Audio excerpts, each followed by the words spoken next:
Gurpreet Singh Saluja this side. आज हम जानेंगे कि कैसे हम अपने बच्चों की मैरिज की कॉस्ट को कंप्लीट कर सकते हैं, एक्यूमुलेट कर सकते हैं। तो अगर हमने अपने बच्चों की मैरिज के लिए 1 करोड़ 16 लाख रुपए एक्यूमुलेट करने हैं, तो आज हम उसके बारे में दो ऑप्शंस के बारे में जानेंगे कि दो अलग अलग टाइम फ्रेम में कितना कितना निवेश करके हम अपने सपने को, इस गोल को पूरा कर सकते हैं। सेकंड, हम अपने एसआईपी के बेनिफिट्स के बारे में, कुछ की बेनिफिट्स हैं, कुछ मिथ्स हैं लोगों को, हम वो आज क्लियर करेंगे इस वीडियो के माध्यम से। तो आगे बढ़ने से पहले हम इस अब थोड़ा मैं आपको अपने बारे में बता देता हूँ। तो जैसे ही मैंने बताया कि आज का हमारा टॉपिक है 1.16 करोड़, यानी 1 करोड़ 16 लाख अपने बच्चों की मैरिज की गोल के लिए। तो हमारे बारे में मैं आपको बता देता हूँ। मैं गुरप्रीत सिंह सलूजा हूँ, मैं मैनेजिंग डायरेक्टर हूँ गुरप्रीत सलूजा फाइनेंशियल सर्विसेज में। एंड मैं पिछले 10 सालों से म्यूचुअल फंड्स के 1,000 इन्वेस्टर्स से ज़्यादा लोगों के पोर्टफोलियो मैनेज कर रहा हूँ, उनका म्यूचुअल फंड्स के रिलेटेड उनको प्रॉपरली गाइड कर रहा हूँ। हाफ ईयरली मैं एक रिपोर्ट शेयर करता हूँ अपने हर सभी इन्वेस्टर्स के साथ, जहाँ पे उनके पोर्टफोलियो में क्या की एक्शंस, क्या टेक अवेज हमें अभी करने चाहिए, क्या की एक्शंस लेने चाहिए, उसके बारे में टाइम टू टाइम मैं गाइड करता रहता हूँ। मैं एक AMFI registered mutual fund distributor हूँ। तो आज हमारा जो पहला ऑप्शन है उसके बारे में जानेंगे कि जैसे हमने अगर अपना ये गोल 1 करोड़ 16 लाख रुपए का अगले 16 साल में अचीव करना है, तो आज हमें कितना निवेश करना रहेगा। अगर आप रेगुलरली म्यूचुअल फंड में एसआईपी करते हैं, यानी एसआईपी का मतलब मंथली निवेश करते हैं, तो मंथली आपको 21,253 रुपये, यानी मोटा मोटा 21,000 की एसआईपी करनी होगी। तो हर महीने अगर आप 21,000 रुपये निवेश करते हैं, तो अगले 16 साल ये रेगुलरली आप पैसा देते हैं, तो 16 साल बाद जो आपकी पोर्टफोलियो की वैल्यू होगी वो तकरीबन 1 करोड़ 16 लाख रुपये होगी। ये हमने 12% की कैलकुलेशन के हिसाब से कैलकुलेट किया है। मैं आपको 12% का लॉजिक भी आगे समझाऊंगा और एसआईपी के बेनिफिट भी समझाऊंगा। तो अगर आप इसको सालाना देते हो, तो सालाना आपको 2,42,000, यानी मोटा मोटा 2.5 लाख रुपये आपको सालाना देना है। लगातार 16 साल देना, तो भी आपकी जो पोर्टफोलियो की वैल्यू है 16 साल बाद वो 1 करोड़ 16 लाख होगी। या अगर आप एक टाइम पे देना चाहते हो, वन टाइम देना चाहते हो, तो आपको आज 19 लाख रुपए के लगभग निवेश करना होगा एक बार में, और इसको 16 साल आप इन्वेस्टेड रहना है, तो आपकी पोर्टफोलियो की वैल्यू लगभग 1 करोड़ 16 लाख हो जाएगी। तो दूसरा ऑप्शन क्या रहता है कि अगर मुझे 16 साल की बजाय इस गोल को 21 साल में पूरा करना है, ठीक है। तो यार अगर आप, इसका मतलब ये हो कि आज अगर आपकी बेटी की एज जो है वो 4 साल की है, अगले 21 साल यानी जब वो 25 साल की हो जाएगी, तब आप उसकी शादी के लिए 1 करोड़ 16 लाख रुपए इकट्ठा चाहते हो, तो आपको आज मंथली 11,000 रुपये की एसआईपी करनी होगी, यानी हर महीने 11,000 निवेश करना होगा अगले 21 साल। तो आपका जो पोर्टफोलियो की वैल्यू है वो 1 करोड़ 16 लाख के लगभग हो जाएगी। और अगर आप सालाना देना चाहते हो, 1,26,000 के करीब देना होगा। एक टाइम पे देना चाहते हो, 10,73,000 के करीब वन टाइम आपको निवेश करना रहेगा। इससे क्या है कि आपका जो गोल है 1 करोड़ 16 लाख रुपए का अपनी बेटी की मैरिज के लिए, वो आपका पूरा हो जाएगा। अब एक अक्सर क्वेश्चन आता है कि हम इसकी कैलकुलेशन 12% के हिसाब से क्यों लेते हैं। तो हम जब इक्विटी म्यूचुअल फंड में पैसा लगाते हैं, तो म्यूचुअल फंड में दो टाइप की कैटेगरीज होती है, इक्विटी और डेट। इक्विटी का मतलब होता है इक्वल ओनरशिप, यानी हमारा पैसा जो है वो आगे शेयर बाजार में लगेगा। तो जब शेयर बाजार में लगेगा, यानी हम इंडियन इकोनॉमी, इंडियन बिजनेसेस में पैसा लगा रहे हैं। तो जब हम इंडियन बिजनेसेस की इक्विटी खरीद रहे हैं, तो ओवर द पीरियड इकोनॉमी हम कहाँ देखते हैं। तो इकोनॉमी को हम, अगर मैं बात करूँ, तो इंडिया की जो करंट जीडीपी ग्रोथ है वो अप्रॉक्सीमेटली, जो हम प्रोजेक्टेड जीडीपी ग्रोथ है वो 7-7.5% के करीब है। और जो प्रोजेक्टेड इन्फ्लेशन यानी महंगाई है वो तकरीबन 5% के करीब है। तो 7+5 यानी 12% से तो हमारा देश ही प्रोजेक्टेड है ओवर द पीरियड ग्रोथ करने के लिए। और म्यूचुअल फंड में अक्सर देखा गया कि जो नॉर्मल ग्रोथ से अधिक रिटर्न आती है।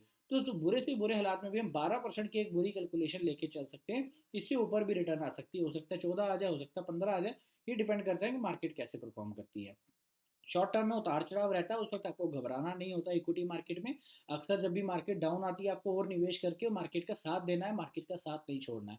क्योंकि जब आप मार्केट के बुरे टाइम में उसका साथ दोगे, तभी आपके गोल्स पूरे हो सकते हैं, तभी आप इक्विटी में अच्छी वेल्थ क्रिएट कर सकते हो। नहीं तो जितने भी सेफ इन्वेस्टमेंट्स हैं या ट्रेडिशनल इन्वेस्टमेंट्स हैं, उसमें आज की डेट में इतना रेट ऑफ इंटरेस्ट नहीं रहा है। तो थोड़ा बहुत आपको शॉर्ट टर्म का वोलेटिलिटी रिस्क लेना ही पड़ेगा अच्छी रिटर्न कमाने के लिए। तो ये दो ऑप्शन हैं। तो हम 12% की रिटर्न का भी लॉजिक समझ। सेकेंड, हमें एक चीज़ है, एसआईपी में एक्चुअल में क्या बेनिफिट्स हैं, कुछ की बेनिफिट फीचर्स हैं एसआईपी के, हम उसके बारे में भी जानते हैं। एसआईपी का मतलब, जैसे मैंने आपको बताया कि हर महीने मंथली निवेश करने को कहते हैं म्यूचुअल फंड्स में। तो म्यूचुअल फंड में हर महीने कैसे निवेश होता है, एसआईपी का मतलब होता है सिस्टमैटिक इन्वेस्टमेंट प्लान। हर महीने आपके बैंक से ईसीएस निकलता है, किस्त निकलती है, और जाके वो म्यूचुअल फंड में, इक्विटी म्यूचुअल फंड में निवेश हो जाती है। और आपको यूनिट्स हर महीने उस पर्टिकुलर डेट पे मिल जाते हैं। तो इस तरीके को हम इससे क्या होता है कि एक हैबिट बन जाती है, रेगुलर हमारी पर्टिकुलर किस्त बन जाती है, जिससे हर महीने अकाउंट से पैसा निकलता रहता है, हमें पता भी नहीं चलता। और ओवर द पीरियड हमारा पोर्टफोलियो, हमारी तरफ से इन्वेस्टमेंट होकर हमारा पोर्टफोलियो भी ग्रो करता रहता है, और हमारे सपने भी पूरे हो जाते हैं। इसके कुछ फीचर्स हैं जो आपको जानने ज़रूरी हैं कि एसआईपी में आप कभी कोई भी तारीख चूज़ कर सकते हैं, चाहे वो महीने की 1 तारीख हो, चाहे 5 हो, चाहे 10 हो, चाहे 15, चाहे 20, चाहे 25, चाहे 28। आपकी सहूलियत के हिसाब से आप कोई भी डेट चूज़ कर सकते हो, एंड उसकी मतलब आपको पूरी फ्लेक्सिबिलिटी है। इसमें ऐसा नहीं कि पर्टिकुलर कोई डेट आपकी फिक्स हो जाएगी। सेकंड, आप इसमें से पैसा कभी भी विड्रॉ कर सकते हो। जितने भी ओपन एंडेड फंड्स होते हैं, इसमें किसी तरीके का लॉक इन नहीं होता। आपको कभी भी अगर पैसे की ज़रूरत पड़ती है तो आप ऐसा अपना विड्रॉ कर सकते हो। हालांकि कुछ एग्जिट लोड्स एप्लीकेबल होते हैं, जिसमें नॉर्मली फंड्स में क्या होता है कि अगर आप 1 साल से पहले पैसा विड्रॉ करते हो तो आपको 1% का एग्जिट लोड देना पड़ता है। 1 साल से बाद विड्रॉ करते हो तो कोई एग्जिट लोड आपको नहीं पे करना होता। सेकंड, आप इसमें SIP आप अपनी कभी भी बंद कर सकते हो, ये भी एक फीचर है। नहीं तो नॉर्मली क्या होता है, हम कोई भी ऑप्शन कोई भी प्लान लेते हैं, हम एक बार 16 साल के लिए अगर कमिटमेंट करते हैं तो हमें देनी पड़ती है। बट इसमें क्या है कि अगर आपको कोई ऐसे हालात आ जाते हैं, आप कहते हो कि मेरे को 6 महीने के लिए सिप बंद करनी है या अपनी परमानेंट सिप बंद करनी है, तो आप कभी भी कर सकते हो। आपको पुराने पैसे भी जितना आपका इन्वेस्ट हुआ है उस पर कोई भी नुकसान नहीं है। इवन कि अगर आपको वो भी कभी चाहिए तो आप विड्रॉ कर सकते हो। तो you can start with any amount. एक और ये फीचर है कि अमाउंट इसमें कोई भी हो सकती है। आप 11,000 से भी कर सकते हो, 21,000 से भी कर सकते हो, 2,000 से भी कर सकते हो, 50,000 से भी कर सकते हो, 2 लाख रुपए महीने से भी कर सकते हो। अमाउंट की पूरी फ्लेक्सिबिलिटी आपके ऊपर डिपेंड करता है कितना अमाउंट मंथली निवेश कर सकते हो इजीली। अपनी अमाउंट को कभी भी घटा सकते हो, कभी भी बढ़ा सकते हो। आप आज 10,000 से शुरू कर रहे हो, कल इसको 15,000 कर सकते हो, 20,000 कर सकते हो, वापस 5,000 भी कर सकते हो। तो ये पूरी फ्लेक्सिबिलिटी है आपको अमाउंट की। तो ये आज की देर आज का जो एजेंडा था कि आपका जो फाइनेंशियल गोल्स हैं, यानी हम अगर अपने फाइनेंशियल गोल्स की बात करें तो हम कैसे अपने गोल्स को पूरा कर सकते हैं।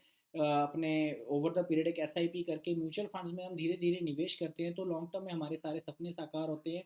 इक्विटी म्यूचुअल फंड्स में हम इसलिए निवेश करने को कहते हैं कि महंगाई को बीट करना और टैक्स एफिशिएंट रिटर्न कमाना, ये इक्विटी म्यूचुअल फंड में ही करके हम कर सकते हैं। बिकॉज जितने भी, जैसे मैंने बताया, ट्रेडिशनल इन्वेस्टमेंट्स में वो रेट ऑफ इंटरेस्ट नहीं रहे हैं, तो आपको थोड़ा बहुत वोलेटिलिटी रिस्क लेना होगा, मार्केट के बुरे टाइम में उसका साथ देना होगा। तो लॉन्ग टर्म में मार्केट भी आपको अच्छी रिटर्न जनरेट करके देगी। फेथ रखना जरूरी है, बिना फेथ के बिना विश्वास के कहीं भी कुछ भी नहीं किया जा सकता, कहीं भी हमें कामयाबी नहीं मिलती। तो निवेश भी कुछ इसी तरीके से है। तो अपने गोल्स को एनालाइज कीजिए, कौन से गोल्स हैं, कितना पैसा चाहिए, उसके अकॉर्डिंग प्रॉपर प्लानिंग कीजिए, एंड अपने गोल्स को पूरा करने के लिए अपनी इन्वेस्टमेंट आज ही शुरू कीजिए। म्यूचुअल फंड में निवेश करने के लिए आप नीचे दिए गए नंबर पर मुझे कॉल कर सकते हो, डिस्क्रिप्शन में लिंक है, वहाँ पे जाके अपनी इन्फॉर्मेशन सबमिट कर सकते हो। मेरी टीम आपको कॉल करके प्रॉपर हम गाइड करके इन्वेस्ट करवाएंगे। प्रॉपर मैं पर्सनली आपका पोर्टफोलियो मॉनिटर करके आपको गाइड करता रहूँगा। बाकी और कोई जानकारी के लिए आप नीचे कमेंट में अपनी इन्फॉर्मेशन सब अपना कमेंट बॉक्स में अपनी क्वारी सबमिट कर सकते हैं, मैं आपको रिप्लाई करूँगा डेफिनेटली। एंड इस चैनल को सब्सक्राइब करना मत भूलिएगा। मैं रेगुलरली ऐसे डिफरेंट वीडियोज़ लेकर आपके सामने आता रहूँगा। Thank you.